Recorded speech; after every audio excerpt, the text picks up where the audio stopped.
నమస్తే అండి. ఈరోజు మన టాపిక్లో వచ్చేసి స్పెర్మ్ కౌంట్ పెరగడానికి మందులు ఏమైనా ఉన్నాయా, తర్వాత ఆహారం ఎటువంటి జాగ్రత్తలు తీసుకోవాలనేది మనం మాట్లాడుకుందాం. స్పెర్మ్ కౌంట్ జనరల్గా ఎందుకు తగ్గుతుంది? వయసుతో పాటు లేదా హార్మోన్స్ డెఫిషియన్సీ ఉన్నప్పుడు లేదా మెంటల్ స్ట్రెయిన్, నిద్ర చక్కగా లేనప్పుడు. కొంతమంది నైట్ డ్యూటీస్ చేస్తుంటారు కాబట్టి నిద్ర ఉండదు, పగలు నిద్ర వేరు, నైట్ నిద్ర వేరు. సో ఇలాంటప్పుడు కూడా కొన్ని సమస్యలు వస్తుంటాయి.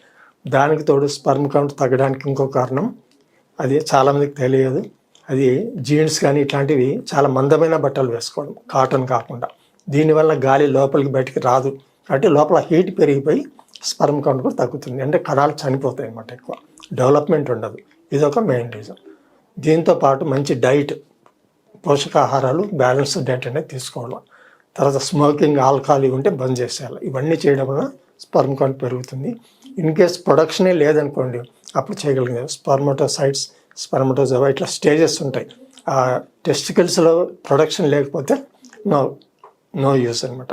1 or 2% ఉంది, లేదా 10 millions ఉంది, 5 millions ఉంది, దాన్ని ఇంప్రూవ్ చేయాలంటే చేసుకోవచ్చు. దానికి మంచి ఆహారం తీసుకోవాలి, మంచి ఫుడ్. తర్వాత మనం చెప్పినట్లుగా డ్రై ఫ్రూట్స్ కానివ్వండి, తర్వాత వచ్చేసి ఇంకా ఫ్రూట్స్లో బీట్రూట్ ఇట్లా కొన్ని కూరగాయలలో కూడా నైట్రిక్ ఆక్సైడ్ డెవలప్ ఉంది. దీనివల్ల కూడా ఈ టెస్టోస్టెరాన్ లెవెల్స్ పెరిగిపోయి స్పెర్మ్ కౌంట్ పెరుగుతుంది. ఇండైరెక్ట్గా హెల్ప్ అవుతుంది. మంచి నిద్రపోవాలి, స్మోకింగ్, ఆల్కహాల్ బంద్ చేసేయాలి. సో ఇలాంటివి ప్రాక్టీస్ చేయడం వల్ల స్పెర్మ్ కౌంట్ పెంచుకోవచ్చు. దీంతో పాటు మందమైన బట్టలు వేయకూడదు. వీలైతే కాటన్ అండర్వేర్స్ ప్రిఫర్ చేయాలి. ఈ సిల్క్ ఇట్లాంటివి చేసిన హీట్ ఇంకా డెవలప్ అవుతుంది. తర్వాత చెమట వచ్చినప్పుడు కూడా ఎక్కువ అది అబ్జార్బ్ కాదు కాబట్టి అది హీట్ అనేది ఇంకా పెంచుతుంది అన్నమాట, ఆవిరి అనేది. అట్లా ఆ విధంగా కూడా మనం జాగ్రత్త పడాలి. ఇవన్నీ తీసుకుంటూ మంచి ఆహారం చేసుకుంటే స్పెర్మ్ కౌంట్ పెరుగుతుంది. ఇన్ కేస్ అప్పటికి పెరగలేదంటే హోమియోపతిలో చాలా ఎక్సలెంట్ మందులు ఉన్నాయి. సపోజ్ వ్యారికోసిల్ ఉంది, దానికి మందులు వాడడం వల్ల స్పెర్మ్ కౌంట్ కూడా ఇంప్రూవ్ చేయొచ్చు. సో హోమియోపతిలో చాలా మంచి మందులు ఉన్నాయి. మీరు ఈ నెంబర్కి కాల్ చేసి అపాయింట్మెంట్ తీసుకోండి.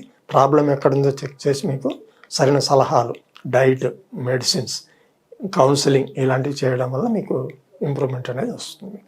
నమస్తే.